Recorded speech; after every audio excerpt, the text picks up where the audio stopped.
Welcome back to Griffonomics, where we conduct financial investigations to define the risk before we look at the reward. Today, we're diving into the book The Daily Stoic, 366 Meditations on Wisdom, Perseverance, and the Art of Living.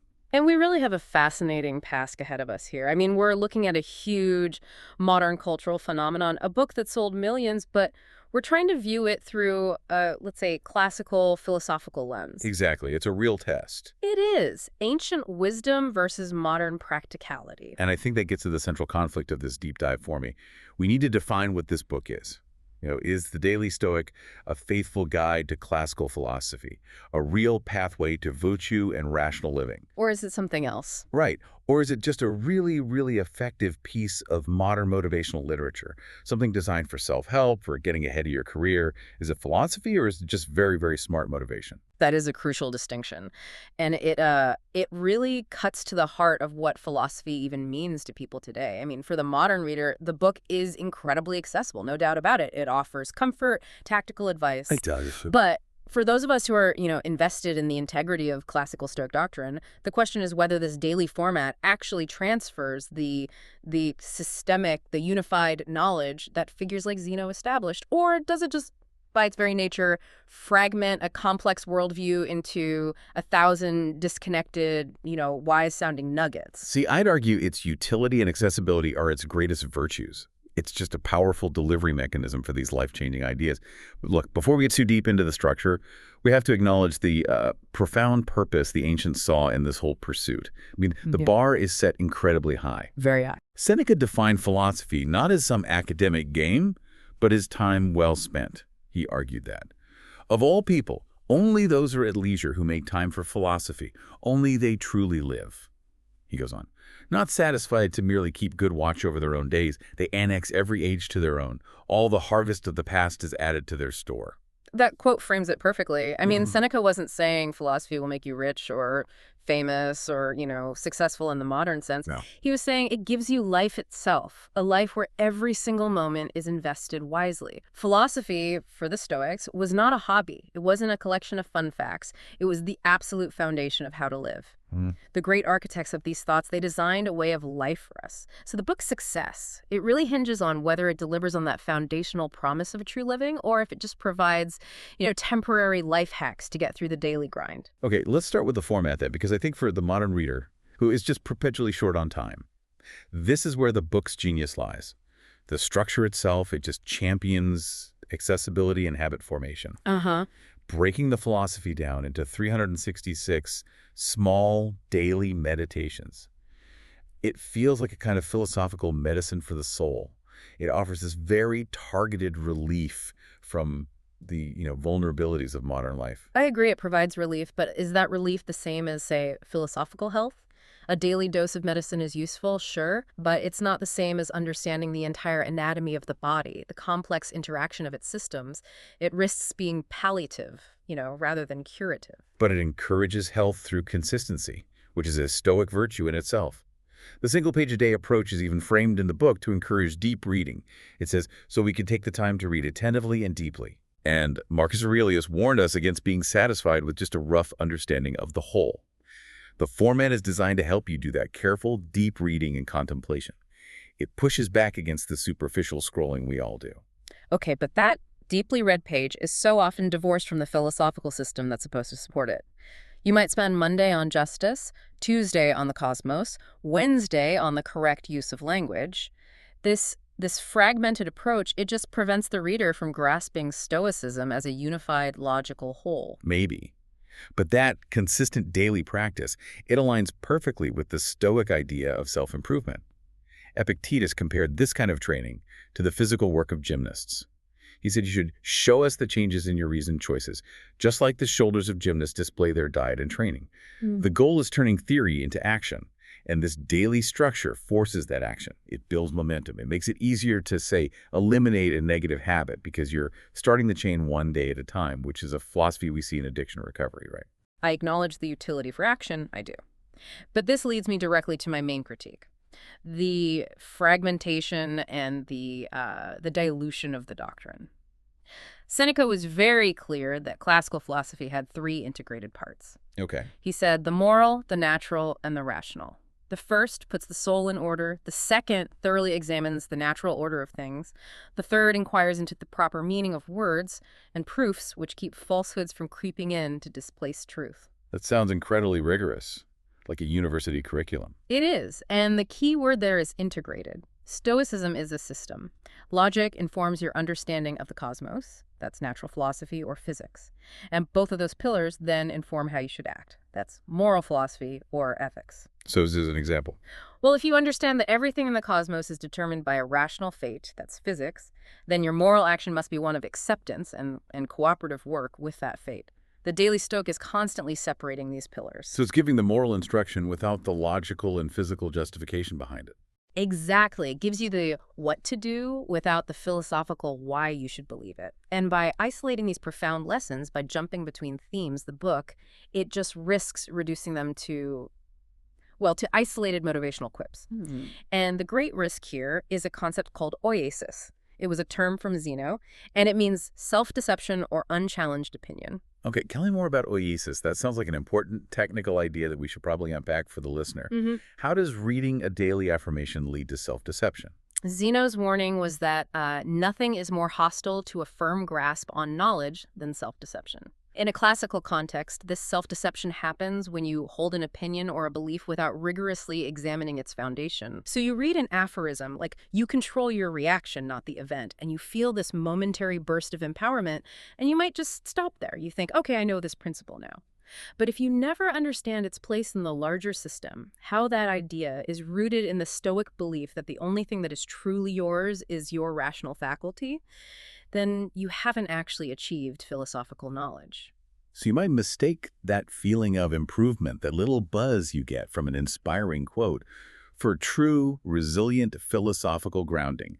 The depth is lost in the convenience. Precisely. The convenience of the structure sacrifices the vital connective tissue of the philosophical system. For someone like Epictetus, the whole purpose of education was learning to apply our natural preconceptions to the right things and to separate the things that lie within our power from those that don't. That systematic separation, which is informed by logic and physics, is just much harder to achieve when the wisdom is packaged as a series of daily emotional check-ins rather than a continuous integrated text. That's a powerful indictment. It really is.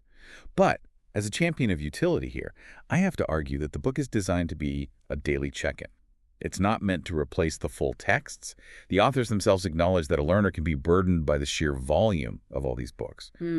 So planting the seeds of a few core ideas deeply, one day at a time, might actually be better than scattering your attention across these dense academic tomes that never actually get applied. The structure facilitates application, which, as you said, Seneca argued, was the whole point. I recognize that it's a phenomenal entry point. I really do. But if the daily reader mistakes this entry point for the destination, they remain susceptible to oasis. The real philosophical work is about achieving a state of completion, unhindered, free from compulsive behavior. And that requires a much deeper understanding of those three integrated pillars than this book structure often allows. Okay, let's unpack this core content then. Let's look at the practical application.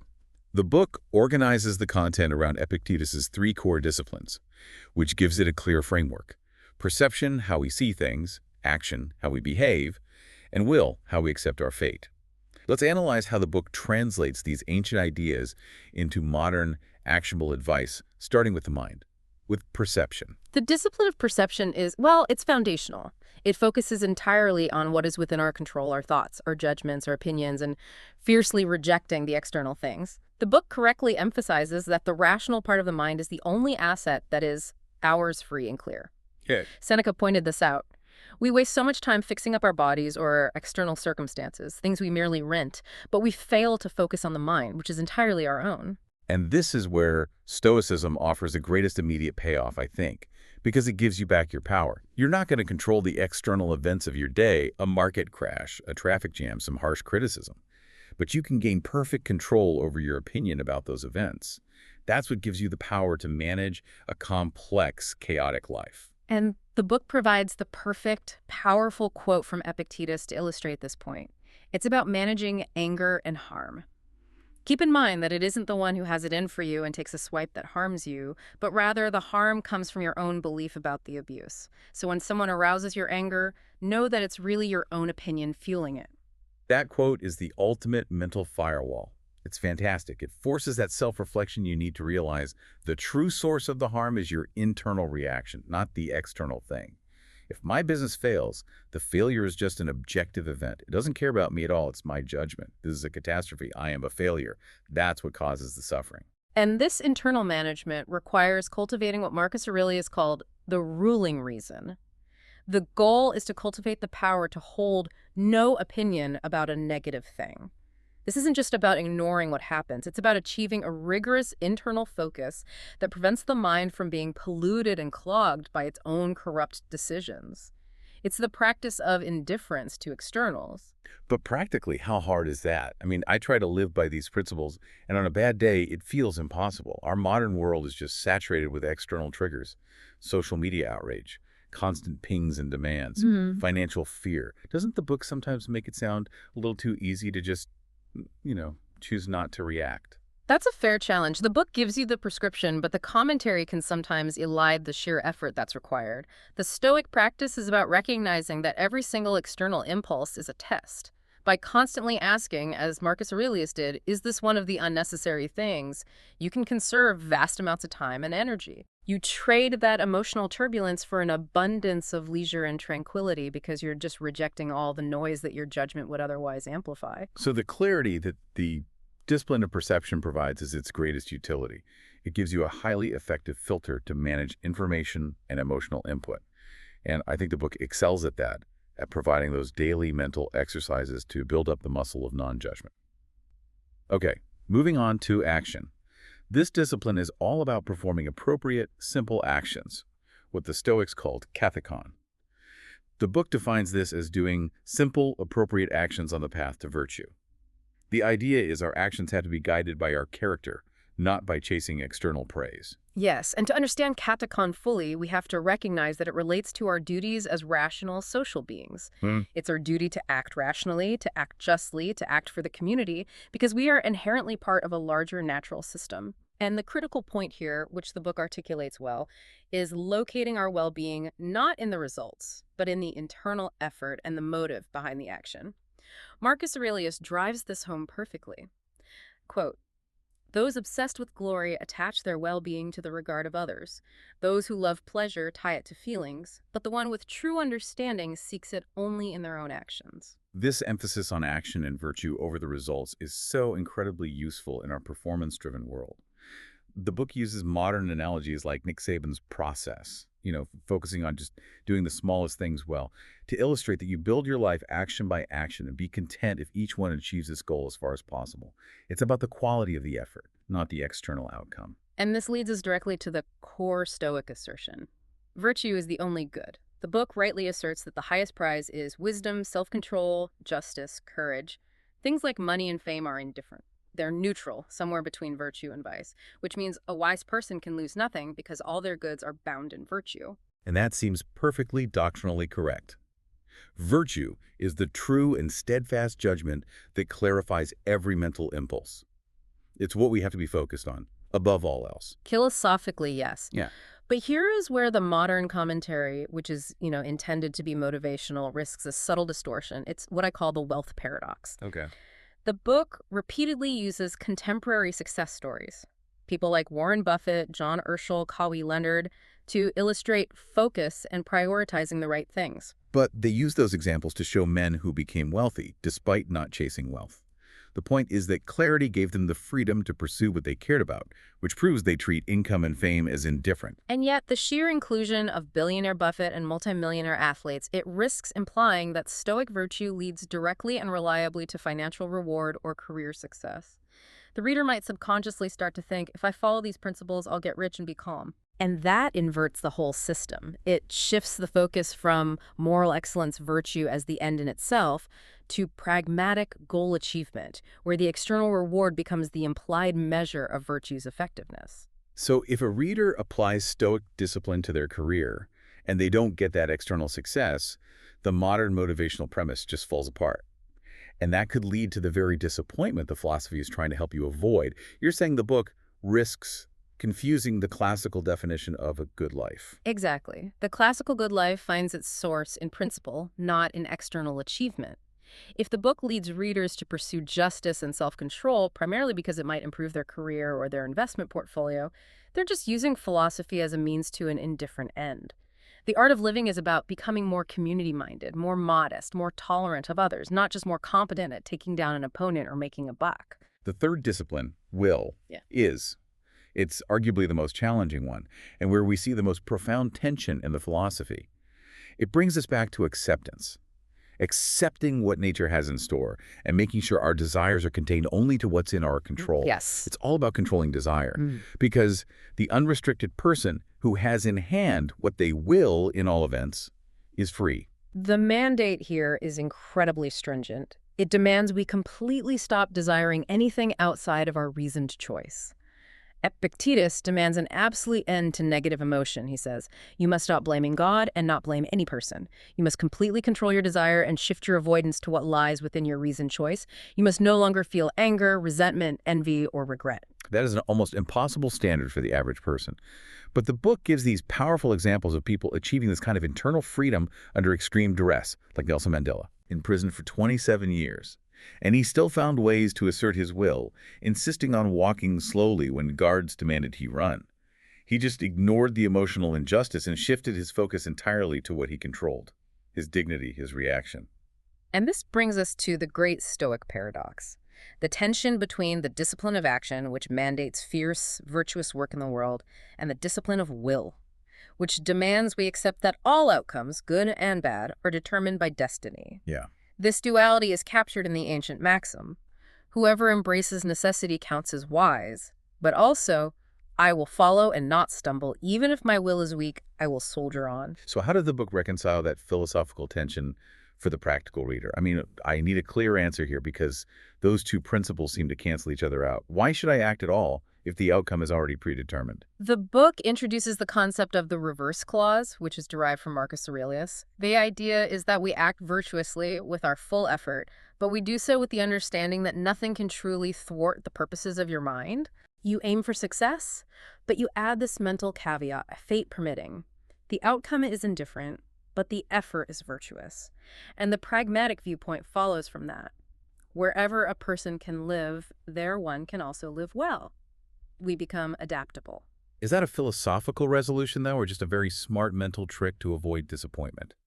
If I try to save a drowning man, I use all my strength. But if he dies, I just accept it. My virtue is intact. But if fate is truly deterministic, was my action never even necessary in the first place? The Stoic answer would be that while the outcome is fixed, your action is the means by which fate manifests itself. Your virtue is the only good, and acting justly is the only truly free thing you can do, however. The risk remains. This acceptance can very easily turn into passivity. Epictetus noted that saying someone went to prison and suffered evil is an addition coming from us. The imprisonment itself is just an objective event. I see the problem. While it's intellectually pure to say the imprisonment is just an event, this intense focus on the pure internal narrative, it risks ignoring the need to fight systemic injustice or external evils. If I passively accept all suffering, where's the motivation for social change? Precisely. The modern motivational angle focuses so heavily on internal peace that it can sometimes overlook the Stoic mandate for public life and justice. The Stoics believed anyone breaking nature's will obviously acts against the oldest of gods. The book provides the tools for individual survival, but perhaps less emphasis on the tools for societal contribution and reform, which were absolutely central to Roman Stoics like Seneca and Marcus Aurelius. Okay, let's pivot to the practical training method for this discipline of will. What's fascinating here is how this acceptance is actively trained through the core Stoic practice of premeditatio malorum. The premeditation of adversity. Right. And this isn't just passive acceptance. It's an active psychological preparation for misfortune. It ensures you are never at constant feud with misfortunes. Indeed. It's the practical, day-to-day application of accepting fate. Seneca gives us the guidance here. He said to prepare during the sunny times. It is when times are good that you should gird yourself for tougher times ahead. For when fortune is kind, the soul can build defenses against her ravages. So it is that soldiers practice maneuvers in peacetime, exhausting themselves under no attack so that when it comes, they won't grow tired. That's such a specific, intense mental preparation. It isn't just being a pessimist, it's resilience training. You visualize the loss, the financial ruin, the health crisis, losing a loved one, so that when it actually happens, you've already rehearsed your virtuous, non-emotional response. Think of Cato the Younger. He famously trained himself for indifference to material comfort. He ate cheap food, he dressed in simple clothes, specifically to prepare for later challenges and potential losses under Caesar. He wasn't doing it to be trendy or frugal. He was psychologically inoculating himself. He was building a soul that was, as he put it, strong, better than good luck itself. And the outcome of this kind of training is that nothing should ever surprise you or happen contrary to your expectations. If you've already rehearsed the worst, the real event can't shock you into an irrational response. The person at constant feud with misfortunes acquires a skin calloused by suffering. This mindset, when you combine it with the reverse clause, allows the Stoic to proceed with full effort, knowing they have already processed the worst-case scenario. It is the ultimate defensive measure, and it maximizes the effectiveness of your offensive, virtuous actions. It gives you the ultimate power, a real and fair kind of control, because we always retain the ability to decide how we respond to those external events. Marcus Aurelius reminds us that nothing outside our reasoned choice can truly harm us. If we control our responses, we are, in a sense, invincible to the external world. The book highlights this with extreme, real-life examples of resilience. People like Admiral Stockdale, who endured years as a POW in Vietnam, and the Holocaust survivor Viktor Frankl. The Stockdale paradox, maintaining faith that you'll prevail, but confronting the brutal facts of your current reality, that is pure applied premeditatio malorum. Right. And on Frankel's case, he retained the ability to determine what his suffering meant. He found positives even in a concentration camp. The book uses these severe examples to demonstrate that the discipline of will isn't about just sitting still. It's about asserting internal freedom under the absolute harshest external conditions. It proves the principles work in extremity. Now let's tackle the central debate, the balance between the classical text and the modern commentary. I champion the utility of the commentary because it provides these essential bridges to applicability for the contemporary reader. The goal of philosophy, as Seneca pointed out, is use, not just scholarly contemplation. He said, philosophy isn't a parlor trick or made for show. It shapes and builds up the soul, it gives order to life, guides action, shows what should and shouldn't be done. And that is the strongest defense of the book's format.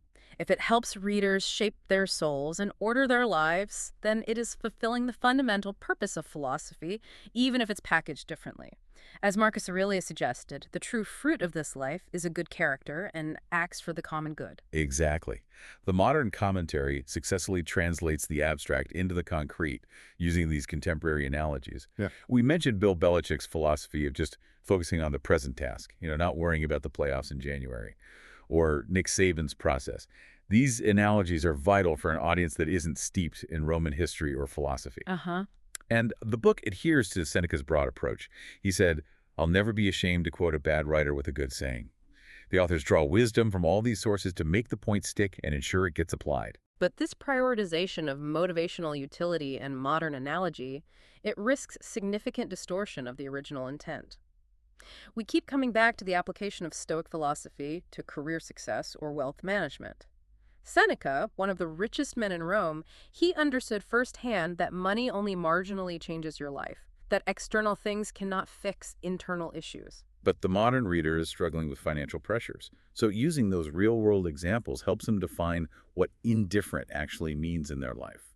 The book highlights that luxury requires many miseries and anxieties, and that excessive desire just makes you a servant. The comparison is necessary to illustrate the cost of luxury. And yet, the constant implication of achieving success or competence, it risks confusing the classical definition of a good life. If the emphasis is on maximizing external competence, say, becoming a better trader or a better athlete, the system is inverted. The core of Stoicism is that the pursuit of rational goodness and virtue is the source of desire and action, not external achievement. I see the slippery slope. It's better to get better at being more community-minded and tolerant of others than just being better at maximizing your profit. And additionally, the commentary often emphasizes curing our negative characteristics and achieving human flourishing. This positions philosophy too squarely as a self-help tool or a therapy of desire, which echoes critiques from scholars like Martha Nussbaum.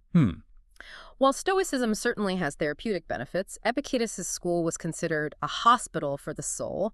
Reducing it only to therapy risks losing the rigorous pursuit of rational goodness and natural order. Those are the two other pillars Seneca insisted upon.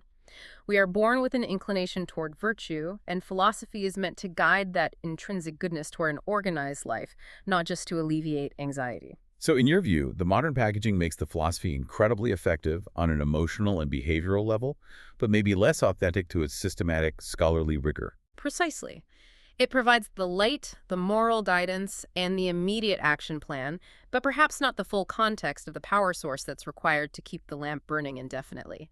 And that power source is a thorough, systematic understanding of the whole cosmos and its rational structure, knowing that all things that happen are ordered to help aid our destiny.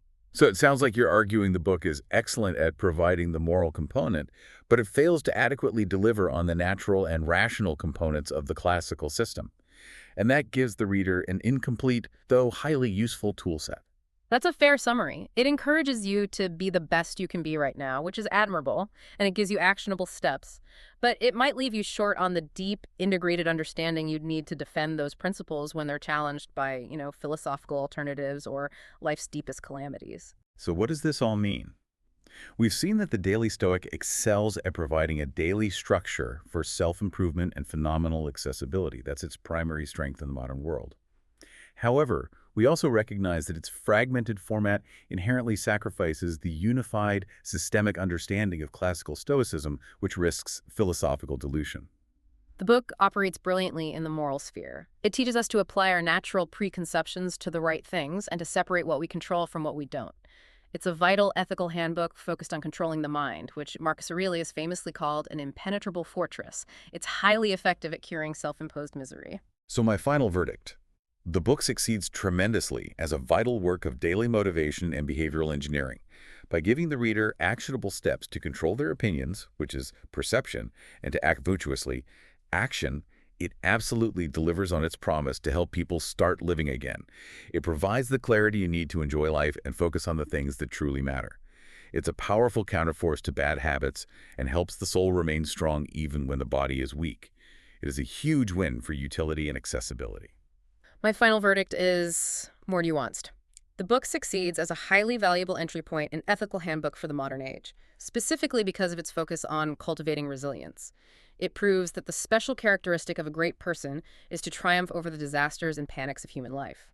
However, because it simplifies the core philosophical tensions, like that paradox of action versus acceptance, and relies so heavily on motivational interpretation, it serves better as a work of self-discipline and motivation than a work of rigorous philosophy. It provides the blueprint, but it also encourages the reader to move onward, recognizing that we are unfinished products up until the end.